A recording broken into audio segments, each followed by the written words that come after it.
Today we'll be talking about yet another muscle which is responsible for lower back pain and pain in the hip region, sometimes extended even to the sacrum area. I've named the gluteus medius, and the primary function of the gluteus medius is to prevent the pelvis from dropping when you lift one leg. It's not really in the best position to really bring your leg to the side, abduction, so its job is really only pelvic dropping and preventing that.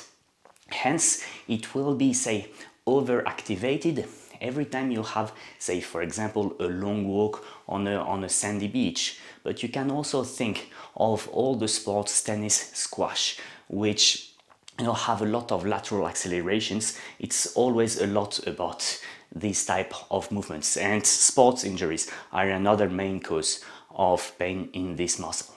Now, we could also cite the fact of having one leg longer than the other, at least 1 centimeter, while that will result in kind of a permanent level difference between the two parts of the pelvis, and therefore overuse of one of the muscles. But there are other sources of pain in this muscle, which I see very often in people who stand for too long due to their job. They finish like this, and here you go, you have overactivation of this muscle.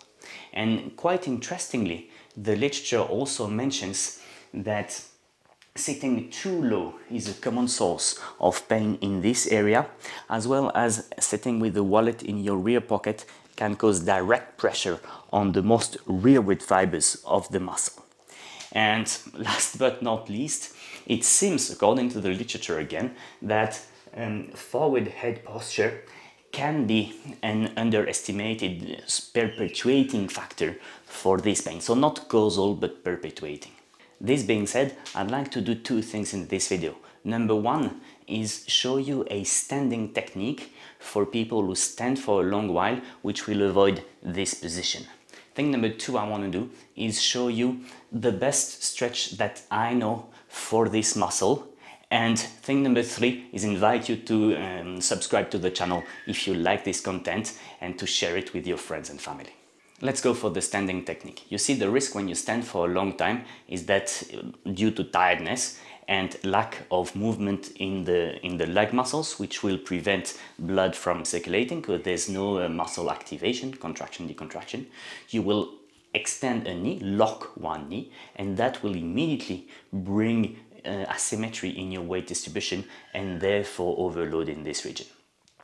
The way to prevent that is to create front-back movement in order to avoid the fact that you fall sideways. So you see, I'll put one foot slightly in front of the other, and I will do the pendulum technique, it's kind of the saying, which makes that I'm always on 1.5 feet.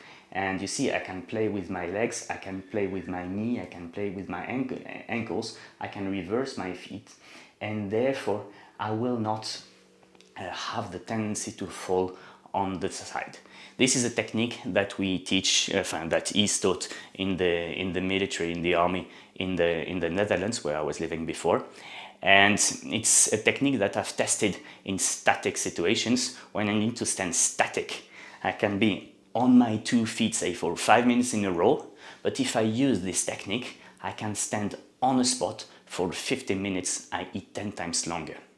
Let's now have a look at the stretch. Those who follow my videos on a regular basis will know that I prefer unsupported stretches, i.e. lying down, because it reduces the basic muscle tonus, which would act as a braking force against the stretch. So we lie down, there's no more weight to be borne by the legs, and therefore they are more prone to stretching. So let's go and lie down on our back.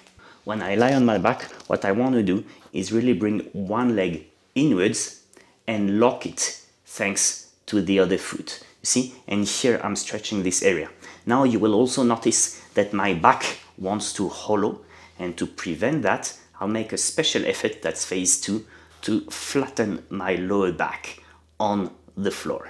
And there I will stay, and if I want to increase the stretch, well, I go a little bit more with my foot and lock it with the other foot, and then again back flat. So this uses your lower abs a lot, and you stay there.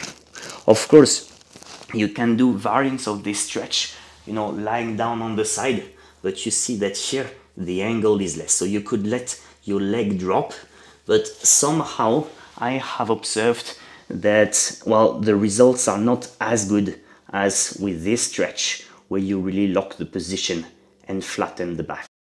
So my advice is try this stretch, and as it's yet another kind of Olivier-made stretch exercise, please send me your feedback and your comments here below so that we all learn from each other and we see if you're happy with this way of executing the stretch.